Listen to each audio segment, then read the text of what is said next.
जय गुरु जी संगत जी।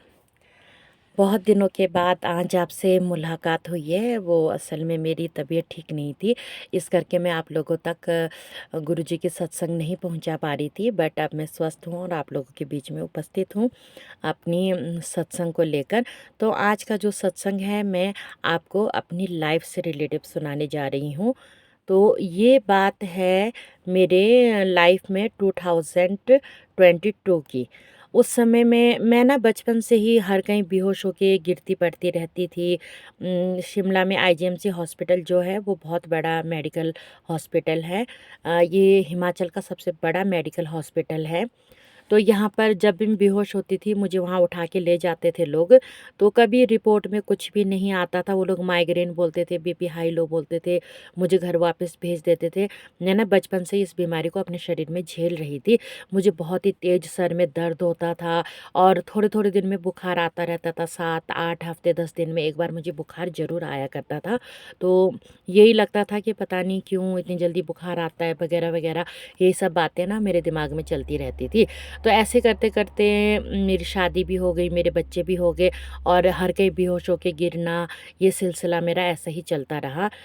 और मैं दवाइयाँ माइग्रेन की खाती रही और चीज़ की भी दवाइयाँ खाती रही। तो ऐसे ही मेरा चलता रहा। ऐसे चलते चलते 2022 आया मेरी लाइफ में। जब ये 2022 मेरी लाइफ में आया तो उस साल ना मेरी हालत बद से बदतर हो गई। मैं एक कमरे से दूसरे कमरे में भी जा नहीं सकती थी, मेरी सांस बहुत ज़्यादा फूलती थी। और तो गुरुजी जो है ना, मुझसे एक बार मैंने गुरुजी को वहाँ पर देखा था जहाँ मैं काम करती थी उनके घर में। वो दिल्ली की थी, वो गुरुजी को मानती थी। बट मैंने तब ना यूट्यूब का इतना ज़माना था नहीं, इंटरनेट वगैरह का। तो मैंने वहाँ पे गुरुजी को देखा था। तो मैंने पहली बार गुरुजी को वहीं पे देखा था। पता नहीं मन से ना अपने आप ही गुरुजी के लिए वो आती थी, भावना आती थी। तो मैं उन्हीं के घर में रोज़ मत्था टेक लिया करती थी गुरुजी के आगे। तो मुझे ये बात अब जाके समझ आती है कि गुरुजी ने ना मुझे काफ़ी, वैसे तो हम गुरुजी से बहुत जन्मों से बहुत टाइम से जुड़े हुए हैं क्योंकि वो शिव जी है, हमारे गुरुजी महाशिव हैं। बट मुझे गुरुजी ने इस जीवन काल में उस समय से अपने साथ में जोड़ लिया था। तो ऐसे करते करते 2022 आया। तो एक दिन मैं यूट्यूब देख रही थी, उसमें गुरुजी दिखाई दिए। तो मेरे मन में आया, हाँ ये तो वही गुरुजी हैं जो दीदी के घर में इनकी वो थी, इनका स्वरूप था। मैं वहाँ पे मत्था भी टेकती थी। तो मैंने और ज़्यादा जानना चाहा, फिर मैंने सर्च किया, देखा। तो मैंने गुरुजी की बहुत सारी महिमाएं सुनी। तो मैंने वहाँ से गुरुजी को मानना शुरू कर दिया। तब मुझे गुरुजी का स्वरूप, ब्रेसलेट, ये सब ना मैंने सत्संग में सुना था, मुझे पता नहीं था ये सब क्या कैसे होता है। और मैंने कभी कोई सत्संग भी गुरुजी का ज्वाइन नहीं किया था क्योंकि हमारे शिमला में कहाँ होता है, कहाँ पर नहीं होता है, मुझे कुछ भी पता नहीं था। तो उतने में मेरी हालत ना बद से बदतर हो गई। तो आईजीएमसी में ही मुझे लेकर गए और वहाँ पर कई सारे टेस्ट उस्ट सब कुछ हुए। तो उन्होंने कहा मुझे कोई बीमारी नहीं है। बट मुझे गुस्सा बहुत ज़्यादा आया। मैंने डॉक्टर को कहा, अगर मुझे कोई बीमारी नहीं है तो मैं बचपन से बेहोश होकर क्यों गिरती हूँ, इसके पीछे कोई तो वजह होगी ना। फिर उन्होंने लास्ट में मेरे हार्ट के टेस्ट करवाए, टीएमटी पता नहीं और भी कई सारे टेस्ट करवाए। तो उसमें यही निकला कि मेरे हार्ट में होल है और मेरे हार्ट का साइज़ कुछ छोटा, थोड़ा छोटा कुछ इस तरीके का है, वो उन्होंने बताया था। तो ये बीमारी मेरी डायग्नोस हुई गुरुजी से जुड़ने के बाद। फिर मेरे ऑपरेशन की बात आई। बट ऑपरेशन में इन लोगों ने पहले तो खर्चा मेरा 4-5 लाख का काफ़ी ज़्यादा सा बताया। बाद में ये लोग मुकर गए कि आपका ऑपरेशन नहीं हो सकता। तो मैंने इनसे कहा, अगर मेरा ऑपरेशन नहीं हो सकता फिर तो मैं मर जाऊंगी, मेरी हालत बहुत ख़राब हो रही है। तो ये लोग कहने लगे कि ये हार्ट में होल ना आपके जन्म से ही है, आपके हार्ट में होल, ये अभी का नया होल नहीं है आपके हार्ट में, कि आपको इससे कोई परेशानी नहीं होगी। कभी कभी आपकी तबीयत ख़राब होगी पर आप ठीक हो जाओगे। लेकिन डॉक्टरों की बात से मैं सहमत नहीं थी। मुझे लग रहा था कि ऐसा हो ही नहीं सकता कि कभी कभी मेरी तबीयत ख़राब होगी फिर मैं ठीक हो जाऊंगी और ये जो मेरे हार्ट में होल है, ये होल मुझे कोई नुकसान नहीं पहुंचाएगा। ऊपर से मेरे दोनों बच्चे ना बहुत ही छोटे थे उस टाइम में। बेटी मेरी 10th में पढ़ती थी और बेटा मेरा पढ़ता था, 5th में पढ़ता था तब। तो मेरे मन में विचार आया कि मुझे कहीं और जाके दिखा लेना चाहिए। उसके बाद मैं पीजीआई गई गुरुजी का नाम लेके। तो जैसे मैं पीजीआई गई तो वहाँ पर भी मैं उनके सामने बेहोश होके गिर गई थी। बाद में तो दिन ऐसे आ गए थे कि मैं एक दिन में 3-4 बार बेहोश हो जाती थी, मैं कहीं भी गिर जाती थी।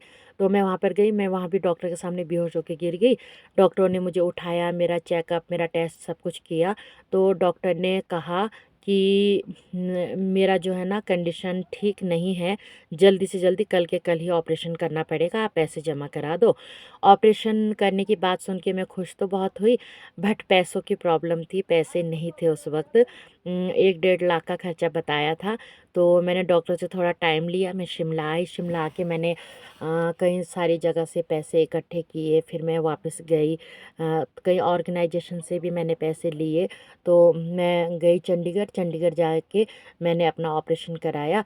उसके बाद में मैं आज तक ठीक हूँ। हाँ, डॉक्टर ने अभी मुझे कहा है कि तला भुना नहीं खाना है, ज़्यादा उतराई-चढ़ाई नहीं करनी है, सीढ़ियाँ कम से कम चढ़ने की कोशिश करो, इस तरीके के परहेज़। ये तो चलो पूरी उम्र ज़िंदगी भर के लिए ये परहेज़ है मेरे लिए, बट मैं ठीक हूँ अपने बच्चों के साथ में, दोनों बच्चों के साथ में अपनी ज़िंदगी को अच्छे से बिता रही हूँ। तो मैं पहले जितना अब काम-काज नहीं कर पाती हूँ, जैसे कि शिमला में मैं रहती हूँ तो यहाँ पे उतराई-चढ़ाई बहुत ज़्यादा है। गाड़ियाँ, ऑटो रिक्शा यहाँ पर नीचे के प्लेन इलाकों की तरह ज़्यादा अवेलेबल यहाँ पर नहीं रहते, यहाँ पे बहुत ज़्यादा पैदल भी चलना पड़ता है। तो अब जो मैं काम करती थी मैंने वो काम भी कम कर दिया है, क्योंकि उस काम में यहाँ पे सीढ़ियाँ चढ़ना, चढ़ाई-उतराई यही काम ज़्यादा है यहाँ पे, इसीलिए। तो मेरा घर अभी इस वक़्त कैसे किस तरीके से चल रहा है ये मेरे गुरु महाराज जी ही जानते हैं, मैं कुछ नहीं जानती। क्योंकि मेरी आमदनी जो बहुत ही कम है और घर के खर्चे तो कम होते नहीं हैं, वो तो बढ़ते ही जाते हैं समय के साथ में। जैसे मेरे बच्चे बड़े हो रहे हैं, उनकी उम्र बढ़ रही है, उनकी क्लासें बढ़ रही है, और जैसे मेरे दवाइयों का खर्चा हुआ, और भी घर में कई सारी चीज़ें होती हैं, राशन पानी। आप सब लोग घरेलू ही होंगे और आपको पता ही होगा, घर के खर्चों से तो आप सब लोग अवगत होंगे, आप लोगों को पता होगा। तो ऑफ़ कोर्स होगा पता। तो यही है मेरी जो मेरा सत्संग, एक जो बड़ा मेन वाला सत्संग था, ये मैंने आपको सुनाया है। और मेरे बच्चों के मामले में गुरुजी ने मुझे कितनी कैसे-कैसे हेल्प दी, और भी मैं आपको बाकी के सत्संग सुनाऊँगी। सारे सत्संग मैं अभी इसी वक़्त सुनाने लगूँगी तो सत्संग ना ज़्यादा लंबा हो जाएगा। तो आज मैंने आपको अपने हार्ट की प्रॉब्लम से रिलेटिव सत्संग सुनाया है मेरे गुरुजी का, क्योंकि मुझे ना इस बीच में कई बार मन में ये आया कि मैं क्या करूँ, मैं क्या काम कर सकती हूँ। और तो एक दिन ना मैं गुरुजी के सामने बैठी मन में ये सोच ही रही थी। मैं उस दिन सत्संग घर गई हुई थी, जहाँ पे गुरुजी का सत्संग होता है हमारे शिमला में। तो वहीं पे मेरे मन में विचार आया कि मैं अपना यूट्यूब चैनल खोल लूँ। तभी से फिर मैंने पहले हीरा राणा चैनल खोला, फिर मैंने देखा कि आजकल यूट्यूब पर वीडियोज़ बनाने में भी काफ़ी ज़्यादा कॉम्पिटिशन है, सॉरी। तो मैंने गुरु कृपा चैनल गुरुजी के नाम से खोला। बल्कि मैंने जो हीरा राणा चैनल खोला था वो भी मैं गुरुजी के नाम से खोलना चाहती थी, बट वो मेरे ही नाम से मेरे बच्चों ने कर दिया। तो मुझे लगा कि गुरुजी की यही मर्ज़ी है, ठीक है, फिर ये मैंने दूसरा चैनल गुरुजी के नाम से खोला है। तो इसमें मैं गुरुजी से के भोग प्रसाद, जल प्रसाद, गुरुजी के और सारे सत्संग, शिव पुराण सब मैं आपको बताऊँगी। आप लोग मुझे खूब ज़्यादा लाइक करें, शेयर करें, कमेंट में जय गुरुजी लिखना बिल्कुल भी मत भूलें। तो अब हम सब मिलेंगे हमारी अगली वीडियो में, आपके सपोर्ट के साथ में। आप लोग मुझे खूब सपोर्ट करते रहिए। जय गुरुजी।